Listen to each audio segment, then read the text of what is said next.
करेंगे third part. इसका जो टॉपिक चल रहा था हमारा नेशनल सिंबल, उसमें जो हमारा नेशनल सॉन्ग है उसके बारे में पढ़ेंगे आज, ठीक है ना।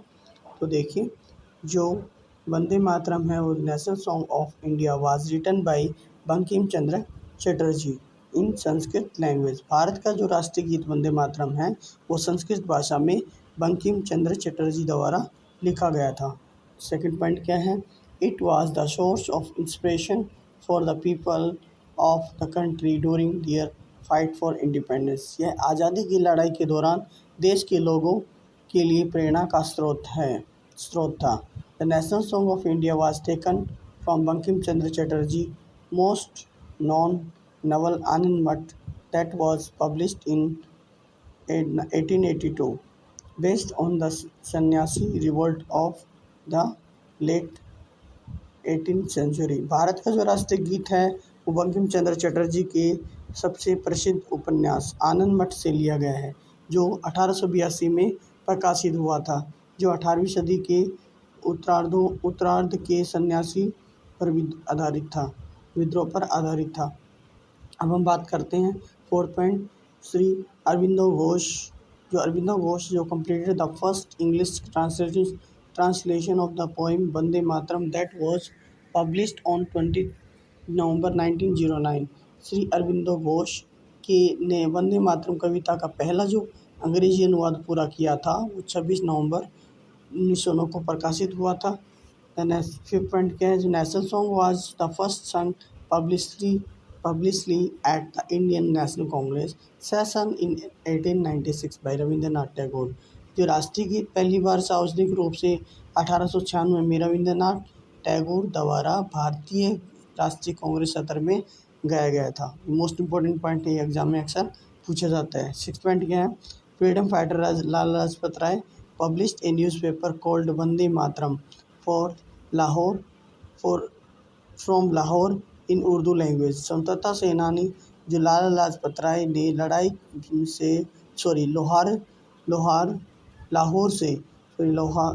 लाहौर से उर्दू भाषा में वंदे मातरम नामक समाचार पत्र प्रकाशित किया था।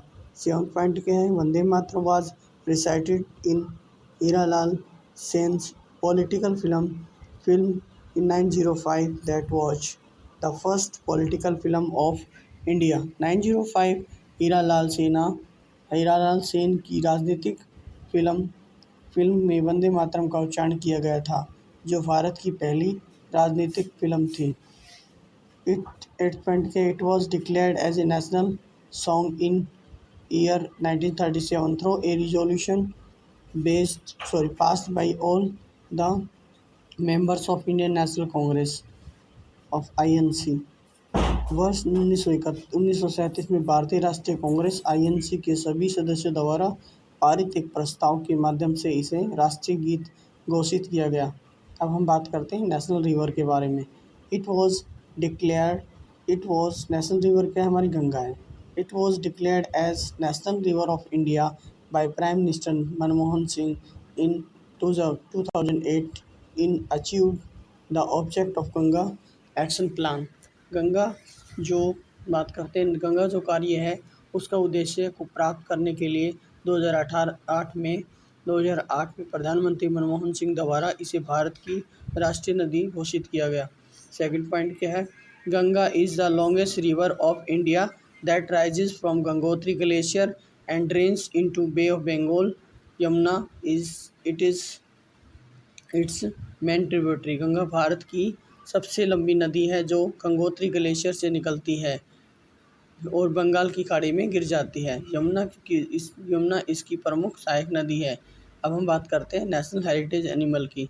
Indian elephant. The elephant was declared as national heritage animal of India in 2010। हाथी को राष्ट्रीय घोषित किया गया 2010 में। भारत का विरासत पशु है। सेकंड पॉइंट क्या है? जो वर्ल्ड एलिफेंट डे है वो सेलिब्रेट किया जाता है हर साल 12 अगस्त को। Separate awareness on protection of the world elephant. दुनिया भर में हाथियों की सुरक्षा के बारे में जागरूकता फैलाने के लिए हर साल 12 अगस्त को विश्व हाथी दिवस मनाया जाता है। नेशनल एनिमल है टाइगर। नेशनल एनिमल जो टाइगर हमारा रॉयल बंगाल टाइगर है कि royal Bengal tiger was declared as national animal of India in 1973। Royal Bengal tiger को 1973 में भारत का राष्ट्रीय पशु घोषित किया गया। टिल उसके बाद second point 1972 lion was national animal of India. 1972 तक शेर भारत का राष्ट्रीय पशु था। थर्ड पॉइंट प्रोजेक्ट जो tiger to save a tiger was initiated in 1973 by government of India. बाघों को बचाने के लिए राष्ट्र जो प्रोजेक्ट टाइगर उसकी शुरुआत 1973 में भारत सरकार द्वारा की गई थी। फोर्थ पॉइंट क्या है? India India is a country which has the highest population of tigers in the world. Bharat वह देश है दुनिया में बाघों की सबसे ज़्यादा आबादी है। Madhya Pradesh is the state with highest tiger population as it has 6 tiger reserve for conservation and protection of Bengal tiger. Madhya Pradesh सबसे अधिक बाघों की आबादी वाला राज्य है क्योंकि इसमें बंगाल बाघों के संरक्षण और संरक्षण के लिए 6 बाघ अभयारण्य हैं। अब हम बात करते हैं नेशनल बर्ड की। Indian peacock. In 1963 peacock was declared as a national bird of India because of its rich religions and legendary involvement in Indian tradition. 1963 में भारतीय परंपराओं में समृद्ध धार्मिक और पौराणिक भागीदारी के कारण मोर को भारत का राष्ट्रीय पक्षी घोषित किया गया। हम बात करते हैं नेशनल फ्रूट के बारे में। नेशनल फ्रूट क्या है हमारा? Mango. The scientific name of mango is Mangifera indica. Mangifera उसको मैंगीफेरा बोलते हैं। Mangoes are also known as the king of the fruits. आम का वैज्ञानिक नाम क्या है? Mangifera indica. आम को फलों का राजा भी कहा जाता है। हम बात करते हैं नेशनल वेजिटेबल क्या है? Indian pumpkin. This vegetable grows all over India and doesn't require special soil conditions. Second point क्या है? इट कैन बी जो मतलब कि जो रिक्वायर्ड देखा जाता है सॉइल कंडीशन, इसमें ज़्यादा रिक्वायरमेंट नहीं होती है, इसलिए इसको वेजिटेबल को क्या बनाया गया? पम्पकिन, ठीक है ना, नेशनल वेजिटेबल बनाया गया। It can be grown on the creeper plants. यह सब्जी पूरे भारत में उगती है। इसके लिए विशेष मिट्टी की स्थिति की आवश्यकता नहीं होती और इसे लता पौधे के रूप में उगाया जाता है। नेशनल फ्लावर लोटस है। Lotus scientifically name known Nelumbo nucifera is the national flower of India as it is occupies the unique position in the art of the mythology of the ancient Indian culture। वैज्ञानिक रूप से Nelumbo नोसिफेरा के नाम से जाना जाने वाला कमल भारत का राष्ट्रीय फूल है क्योंकि यह प्राचीन भारत और संस्कृति की कला और पौराणिक कथाओं में से अद्वितीय स्थान रखता है। नेशनल ट्री क्या है? जो scientific name of national tree हमारा क्या है? द बनियन है। तो साइंटिफिक नेम उसका क्या है? Ficus tree बेंगालिसिस।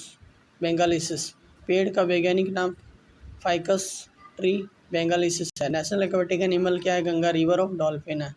Ganga river dolphin. National Ganges river. The Ganga river dolphin was declared as a national aquatic animal of India by the Ministry of Environment and the Forest and on 18 May 2010 to save them from the extinctions।